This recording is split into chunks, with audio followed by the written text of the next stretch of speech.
Get it. Come on. Aswand, Cruickshank, your one and only Move Swiftly speaker, checking in for a daily Move Swiftly thought, giving you a perspective on teamwork that you will not get anywhere else. Seem a little down today. It's because I'm hurting, man. I am hurting. I'm reacting. I'm recording this. I believe it's October 12th or 13th. October. It's the day after the Hurricane Milton has absolutely just destroyed certain parts of Florida, more in particular St.Petes area, Sarasota, Tampa, and reason it's hitting home, it's hurting so much, it's because, you know, had things gone according to Aswand's plan when I decided to move to Florida, I would have been residing right there in St. Petersburg. In fact, my first apartment out here when I got to Florida, I was spent weeks, you know, jumping around. It was like close to about a month before I actually found a place. And I was jumping around hotels, motels, and all that kind of stuff. And I finally found a apartment that's right, like literally walking distance from Tropicana Field. And to see that Milton blew the roof off the motherfucker, and to see all of the damage that it has caused in that particular area, you know, knowing that I used to work there, knowing the community, knowing the people that I met there before I moved out to South Florida. And had it not been for a job offer from the Miami Dolphins Foundation, again, I want to make sure that's very clear, is I came to South Florida to work for the Miami Dolphins Foundation, not the actual football side of the organization. There's a foundation that does the work in the community to help rebuild communities and things like that.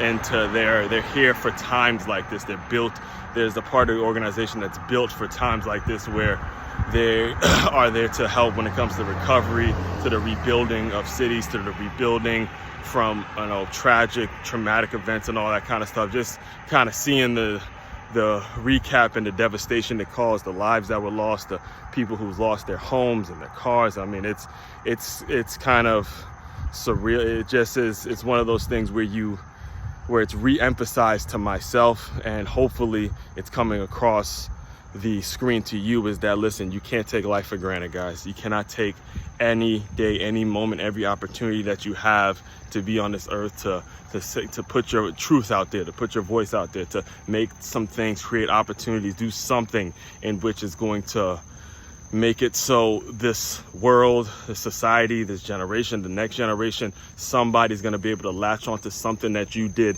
and you're going to be able to improve somebody's life because of the work you do, because of the work you're all about, because of what's on your heart. All right, understand this. And like I said at the beginning, had things gone according to Aswand's plan, that's exactly where I would have been residing.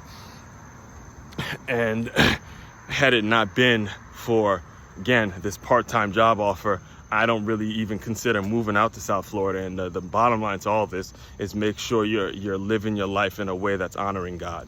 All right, make sure you have God in your life, that you are staying prayed up, so to speak, you know. And I'm not talking about religion. I'm talking about having a faith and having an understanding of a higher power, having an understanding that, hey, all the decisions that I may be thinking I'm making on my own, I know for a fact that I'm flawed as an individual. I'm not perfect. I know there's some things that I should have done, that I could have done a different way. And without that element, without that peace, without that faith into a higher power, then again, there's just things that you won't be able to do in regards to how you live your life. And I'll close you out with something that, you know, my mother would tell me all the time whenever times would be rough.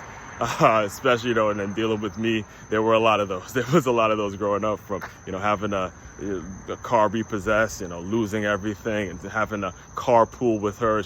I drop her off to work and then go look for jobs. I mean, there's so many conversations that I would have with my mother when I was like literally rock bottom, had not a penny, had negative in the bank account. In fact, when I got to St.Petes, my credit score is like literally probably somewhere below 200, 300. I was all the way fucked. And to rebuild and to know that, you know, hey, I was able to get out of there, come to Florida, make something of myself, you know, establish and build the business, build the things that I'm building now. It's kind of making me think back to a lot of the things that she would tell me. But it would be, and, you know, again, I didn't grow up in a overly religious household. You know, my mother would always tell me, hey, you know, religion and, you know, finding a place, a walk of faith, and finding a place to worship, all that stuff. She would always want that to be the decision that my sister and I would make. She'd never wanted to be that parent that forced religion on me and all that kind of stuff. And I'm super, super appreciative of her for that, right? But there'd be times where, you know, we'd be going through rough times and she would kind of casually say, hey, you know, somebody looking out for you, man. Somebody looking out for you, son. Somebody is looking out for you. All right, somebody's looking out for you. And you know, when you consider everything that I've told you today and how close I was, and how, again, everything could have been me. It could have been my, you know, couch out there in the road and mixed in with water and all that. However, there was just opportunities that I saw and that I never really planned, and that got me out of that situation, got me thinking in a different way. And you know, that's just what it has to be, you know. And the main thing, again, I know I may be rambling on today, but main thing we got to take away from everything that is going on is, number one, first and foremost, and just making sure that I have this clearly said, and I'm on the record saying this, is just simply do not take life for granted. Do not take anything. Do not let a day go by in which you're taking anything in life for granted, all right? Main website to check out to dive deeper into all my work, it's makeyourmove.com. It's makeyourmove.com. One-stop shop for your teamwork and your self-development needs. Aswand, Cruickshank, your one and only Move Swiftly speaker. Check it out. You guys continue to move swiftly. We will talk more soon.